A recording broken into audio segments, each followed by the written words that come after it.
Thank you جناب chairperson صاحبہ. آج لاسٹ بجٹ پیش کر رہی ہے گورنمنٹ. تو آج کل جلسوں میں ایک لمبی چوڑی تقریر ہوتی ہے کہ جی ووٹ کو عزت دو. میں یہ کہنا چاہوں گا کہ کیا آپ نے پاکستانی عوام کو عزت دی، یعنی کہ ووٹر کو عزت دی؟ آج اگر اپنے تمام معاشی اہداف دیکھیں، ریونیو کے اہداف دیکھیں، تو کہیں پہ بھی آپ ان اہداف کو پورا نہ کر سکے. لیکن کیا آپ نے عوام کا خون نچوڑنے کے بعد کیا نوجوانوں کو روزگار دیا؟ کیا لوڈ شیڈنگ کو ختم کیا؟ کیا لوگوں کے صحت کے لیے اقدامات اٹھائے گئے؟ تو جواب آتا ہے نہیں. تو پھر اتنا خون نچوڑنے کے بعد پاکستانی عوام کو کیا ملا؟ کیا خسارے کو کم کیا گیا؟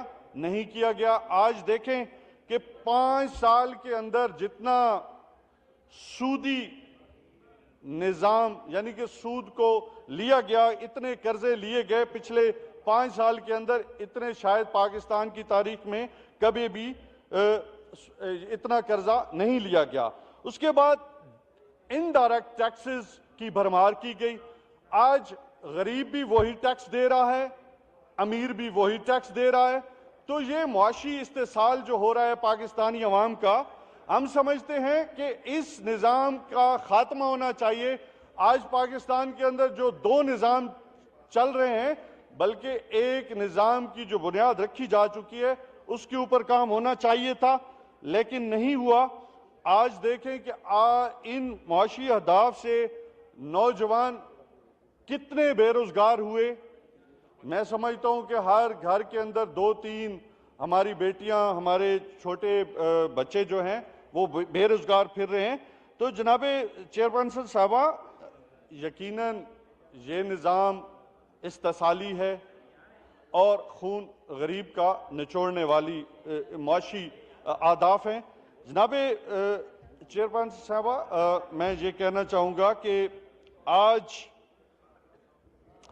میں اپنے ہمارے جو ایڈوائزر صاحب اب تو منسٹر ہیں، انہوں نے ایک شعر پڑھا ہے اپنے ابتدائی کے، بس اتنا کہنا ہے کہ جمہوریت کے بارے میں قبول کیجئے جو فیصلہ عوام کرے. تو میں ان سے یہ پوچھنا چاہوں گا کہ میاں والی کی عوام نے پاکستان تحریک انصاف کو ووٹ دیا، تو سی پیک جو مغربی روٹ بننا تھا اس کو ڈیولپ کرنا تھا چائنا نے بھی اور پاکستان نے بھی، لیکن میاں والی جنوبی پنجاب کے اندر ہے اور اس میں اکنامک زون، یہاں پہ ہم نے نیشنل اسمبلی میں بھی بات کی. تو وہ کیا وجہ ہے کہ وہاں پہ اکنامک زون نہیں دیا گیا؟ اور اس کے بعد میاں والی کا جو مہاڑ علاقہ ہے وہاں پہ ہارڈ ایریا ہے، تو ہارڈ ایریا کے لیے جو بجلی تھی اس کو سستا کیا گیا تھا 85 کے اسمبلی میں. تو وہ فلیٹ ریٹس پہ مبنی تھا، اس کو ختم کیا گیا. اور آج وہاں پہ جو کسان ہے وہ اتنے مشکل حالات سے گزر رہا ہے. تو اس کی کیا وجہ ہے؟ کیا ان لوگوں نے پاکستان تحریک انصاف کو ووٹ دیا وہی ان کا قصور تھا؟ اس کے بعد جناب چیئرپرسن صاحبہ، میڈیکل کالج منظور ہوا تھا میاں والی کے اندر، اس کو وہاں سے شفٹ کیا گیا. تو اس کی ہمیں تو ایک ہی وجہ نظر آتی ہے کہ میاں والی کے لوگوں نے پاکستان تحریک انصاف کو ووٹ دیا. وہاں پہ جو میاں والی کیمپس ہے وہ اپنے اہداف، اپنی ریکوائرمنٹس پورا کر چکا ہے. میں نے لاسٹ اپنے نیشنل اسمبلی کی تقریر میں بھی کہا تھا کہ اس کو اب یونیورسٹی کا درجہ ملنا چاہیے، لیکن اسے یونیورسٹی کا درجہ نہیں دیا گیا. اس کی کیا وجہ ہے؟ کہ میاں والی جو ہے وہ پاکستان تحریک انصاف کا قلعہ ہے. اس کے بعد جناب چیئرپرسن صاحبہ، میں یہ کہنا چاہوں گا کہ ریبرسمنٹ سکیم ہے اسٹوڈنٹس کے لیے، تو میاں والی کو وہاں سے نکال دیا گیا. وہاں کے جو ہماری مائیں بہنیں ہیں وہ اپنے مشکل اپنا پیٹ کاٹ کے اپنے بچوں کو ہائر ایجوکیشن کے لیے یونیورسٹیز کے اندر بھیج رہی تھی، تو ان کو اس سکیم سے باہر نکال دیا گیا. تو اس کی کیا وجہ ہے کہ ہمارا تعلق میاں والی سے ہے، آپ وہ لوگ پاکستان تحریک انصاف کو ووٹ دیتے ہیں، یہی ان کا قصور ہے۔ اس کے بعد جناب صاحبہ میں یہ کہنا چاہوں گا کہ پپلا کے مقام پہ ایک برج منظور ہوا تھا سندھ کے اوپر، اس برج کو ہمارے پرائم منسٹر نے اپنے اسپیشل ایگزیکٹو آرڈر کے ذریعے چینج کیا۔ اتنا بڑا ظلم، اتنی بڑی زیادتی، کیا ان لوگوں کا یہی قصور تھا کہ وہ ہمارے ساتھ تھے، ہمارے ووٹر تھے، ہمارے سپورٹر تھے؟ تو جب آپ لوگ کہتے ہیں کہ جی ووٹ کو عزت دو، تو اس کا مطلب تو یہی ہے کہ آپ پاکستانی عوام کے ساتھ انصاف کرو۔ قرارداد پاکستان کیا کہا؟ اس میں کیا ہے؟ اس میں کہ سب کے لیے قانون برابر ہوگا، سب کو ایکول رائٹس ملیں گے۔ 73 کا کانسٹیٹیوشن بھی یہی کہتا ہے۔ کیا آج پاکستان کے اندر غریب کو انصاف ملا؟ غریب کو روزگار ملا؟ غریب میرٹ کے اوپر بھرتی ہوا؟ نہیں ہوا۔ تو اس کی کیا وجہ ہے کہ آج پارلیمنٹ کے اوپر انگلیاں اٹھتی ہیں، اور کچھ لوگ آج جب پارلیمنٹ کے پیچھے چھپنے کی کوشش کرتے ہیں؟